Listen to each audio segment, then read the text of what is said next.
పేద ప్రజల యొక్క ఆత్మగౌరవమైన తెలంగాణ తల్లిని తెలంగాణ ప్రజలకు అందుబాటులోకి తీసుకొచ్చిన ఎడ్యుకేషనల్ ఇన్స్టిట్యూట్స్, స్కిల్స్ యూనివర్సిటీ తీసుకొచ్చిన, స్పోర్ట్స్ యూనివర్సిటీ తీసుకొచ్చిన, young India integrated residential schools తీసుకొచ్చిన, 100 నియోజకవర్గాలలో 100 యంగ్ ఇండియా ఇంటిగ్రేటెడ్ స్కూల్స్, 25 ఎకరాలలో ఈచ్ స్కూల్ యావరేజ్ 200 crores ఈరోజు ప్రారంభించుకున్నాం. నిరంతరం ప్రజలకు సేవలు అందించే పోలీసులకు ఒక ఆత్మగౌరవం ఉండాలని యంగ్ ఇండియా పోలీస్ స్కూల్ 50 ఎకరాలలో మంచిరేవులో సివి ఆనంద్ డీజీపీ గారు ఈరోజు బాధ్యత తీసుకున్నారు. దేశంలో ఒక ఎన్డీఏ స్కూల్, ఒక సైనిక్ స్కూల్ ఎంత ప్రతిష్టాత్మకంగా ఉంటుందో పోలీస్ స్కూల్ నేను ఇవాళ పోలీసుల కోసం తీసుకొచ్చిన. ఇవాళ వదిలేసిన హాస్పిటల్స్ ఉన్నాయి, ఎర్రగడ్డ కావచ్చు, అల్వాల్ కావచ్చు, ఎల్బీ నగర్ కావచ్చు, వరంగల్ కావచ్చు, వేగంగా పూర్తి చేస్తున్నారు. రేపు మా 6 నెలల్లో జూన్ 2, 2026 లోపల వాటి అన్నింటిని పూర్తి చేస్తాం. 100 సంవత్సరాల తర్వాత కొత్త ఉస్మానియా హాస్పిటల్ నిర్మించుకోవడానికి ఈరోజు మనం పనులు పెట్టుకున్నాం. హైకోర్టును మనం పనులు ప్రారంభించుకున్నాం. ఇవాళ హైదరాబాద్ నగరానికి ఆనాడు తెచ్చిన కృష్ణానది జలాలు, గోదావరి జలాలే. కిరణ్ కుమార్ రెడ్డి గారు, రోసయ్య గారు ప్రారంభించిన గోదావరి జలాలు 2015లో హైదరాబాద్లోకి వచ్చి అవి తీసి నెత్తి మీద చల్లుకున్నాడు. ఇంతకు మించి ఏమైనా చేసిండా? దానికి నెత్తి మీద చల్లుకోవడం కూడా గొప్ప విద్య కింద మాట్లాడతాడు ఆయన. ఈ 10 ఏళ్లల్లా నగరానికి అదనంగా ఒక్క చుక్క నీరు తేవడానికైనా ప్రయత్నం చేసిండా?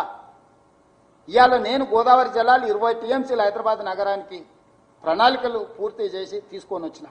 పనులు జరుగుతున్నాయి వేగంగా.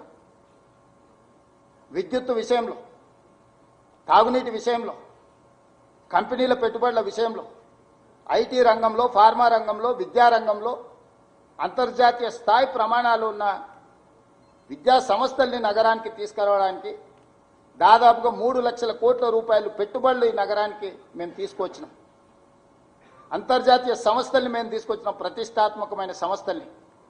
ఎల్ఈ ఒక ప్రపంచ స్థాయి సంస్థ, అమెరికన్ ఎయిర్లైన్స్, మెక్డొనాల్డ్స్, ఇలా చెప్పుకుంటూ వెళ్తే 70% జీసీసీ సెంటర్లు నేను వచ్చినాక తీసుకొచ్చిన.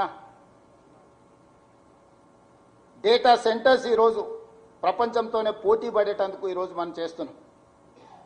అహ్మదాబాద్ సబర్మతి రివర్ ఫ్రంట్ కట్టుకోవచ్చు, గుజరాత్, ఉత్తరప్రదేశ్ గంగా నది రివర్ ఫ్రంట్ కట్టుకోవచ్చు, ఢిల్లీ యమునా నది రివర్ ఫ్రంట్ కట్టుకోవచ్చు.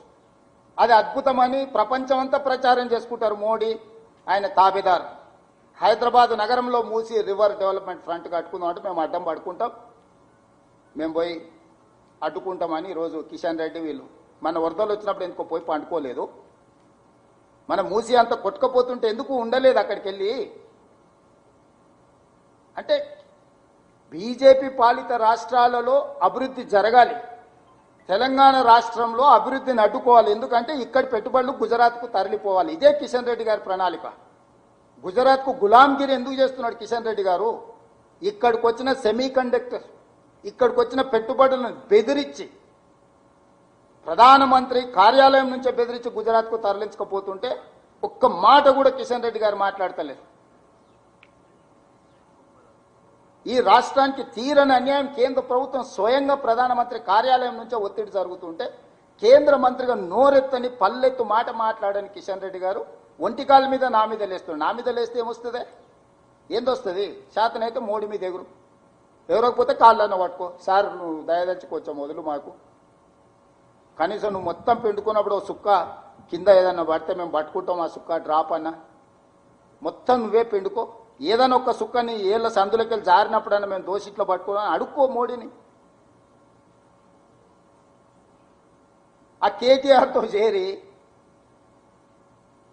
పెద్దోళ్ళు చెప్పారు, మంచి సహవాసం 10 ఇచ్చి తెచ్చుకోవాలి, చెడు సహవాసం 10 ఇచ్చి ఇడిపించుకోవాలి. ఈ బ్యాడ్ హ్యాబిట్ వదులుకుంటలేడు కిషన్ రెడ్డి గారు, ఆ కేటీఆర్ సోపతి. వాళ్ళ నాయననే భరించలేకుండా కేటీఆర్ ఓ దగ్గర ఉంటే వాళ్ళ నాయన పోయి ఇంకో దగ్గర ఉంటాడు. వీని మాన్పలేము, వీని మార్చలేము. కొడుకు కాబట్టి నేను భరిస్తున్నా, ఏం చేస్తాను? కన్న తండ్రి సొంత చెల్లె నమ్మకం లేకుంటే ఇల్లు వదిలేసిపోయి వెళ్ళిపోయింది. అట్లాంటి వంతో కిషన్ రెడ్డి గారికి ఏంది సావాసం? ఏం చేసినామని 1.5 yearsలో ఫస్ట్ 6 నెలలు మీకు తెలుసు. నేను ప్రభుత్వం చేపట్టంగానే ఎంబడే పార్లమెంట్ ఎన్నికలు. 6 months నేను చేయడానికి కూడా ఏం లేదు, ఎన్నికల కోడే. ఆయన ప్రతి నెల 1వ తారీఖు నాడు జీతాలు ఇస్తున్న. ఆ రోజు నుంచి ఈ రోజు వరకు, జనవరి 1 నుంచి టిల్ డేట్ ప్రభుత్వ ఉద్యోగస్తులకు 1వ తారీఖు నాడు జీతాలు ఇస్తున్నా. వాళ్ళ సివిల్ స్కోర్స్ని అన్నిటిని కూడా రిస్టోర్ చేయించిన. ప్రతి విషయంలో ట్రాన్స్పరెంట్గా మీకే చెప్పి పరిపాలన కొనసాగిస్తున్నాము. ఒక్క రూపాయి కూడా అదనంగా ఎక్కడి నుంచి అయినా వచ్చిందా? ఎక్కడైనా, ఇంక్లూడింగ్ జర్నలిస్టుల సమస్యల నుంచి మొదలు పెడితే రైతుల వరకు ఏ సమస్యనైనా పారదర్శకంగా మాట్లాడుతాం. ప్రజలకు అందుబాటులో మేము ఉంటున్నాం కదా. మీరేం చేసిందంటారు? కులగణన నేను చేయలేదా? మాదిగా ఉపకులాల వర్గీకరణ నేను చేయలేదా? స్కిల్స్ యూనివర్సిటీ నేను తేలేదా? స్పోర్ట్స్ యూనివర్సిటీ నేను తీసుకురాలేదా? యంగ్ ఇండియా స్కూల్స్ నేను ప్రారంభించలేదా? 11,000 మంది టీచర్ల రిక్రూట్మెంట్ నేను చేయలేదా? మొదటి సంవత్సరంలో 60,179 ప్రభుత్వ ఉద్యోగ ఖాళీలు నేను భర్తీ చేసిన. డిపార్ట్మెంట్ వారిగా లెక్కిస్తా. 15,000 మంది పోలీస్ డిపార్ట్మెంట్, 11,000 మంది టీచర్, మెడికల్ అండ్ హెల్త్లో స్టాఫ్ నర్సుల నుంచి డాక్టర్ల వరకు దాదాపుగా 8,000 మంది, ఇంజనీర్లు కావచ్చు, ప్రతి ఒక్కరు, సెక్రటేరియట్ కావచ్చు. ఇంతెందుకు 2011లో గ్రూప్ 1 ఎగ్జామ్స్ జరిగినాయి. ఆ నియామకాలు 2019లో జరిగినాయి. 7 ఏళ్ళు 8 ఏళ్ళు పట్టింది. 2011 తర్వాత గ్రూప్ 1 నోటిఫికేషన్ రాలే.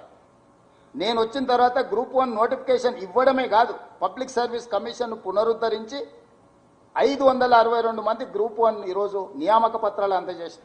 783 మంది గ్రూప్ 2 నియామక పత్రాలు అందజేసిన. గ్రూప్ 3, గ్రూప్ 4 8,000 పైన గ్రూప్ 4 నియామకాలు నేను చేపట్టిన. ఈ ఉద్యోగ నియామకాలు 60,000 పైన నేను ప్రత్యక్షంగా ప్రభుత్వ ఉద్యోగ నియామకాలు ఇచ్చిన. ప్రతిదీ లెక్క కట్టండి. నేను మీడియా మిత్రులకు సూటిగా సూచన చేస్తున్నా. లెక్క తీయండి డిపార్ట్మెంట్ వారిగా. 60,000 పైన ఉద్యోగాలకు నియామక పత్రాలు నేను అందించినా లేదా? ఇవాళ 20,000 పైచిలకు ఉద్యోగాల నోటిఫికేషన్లు ఇచ్చినా లేదా? నన్నేంది అడిగేది? నువ్వు వీసీలు వైస్ ఛాన్సలర్స్ని కూడా నియమించలే. తెలంగాణలో ఉన్న అన్ని యూనివర్సిటీలకు వైస్ ఛాన్సలర్ నియమించి ప్రక్షాళన చేయట్లేదా? ఇవాళ ప్రొఫెసర్ల రిటైర్మెంట్ ఏజ్ పెంచి పిల్లలకు చదువు, నాణ్యమైన చదువును అందుబాటులోకి నేను తీసుకురాలేదా? ఏ రంగాన్ని నిర్లక్ష్యం చేసినా చెప్పండి. 1.5 ఇయర్స్లో 23 నెలల్లో మొదటి 6 నెలలు ఎన్నికలకే పోయింది. మిగిలిన 1.5 ఇయర్లో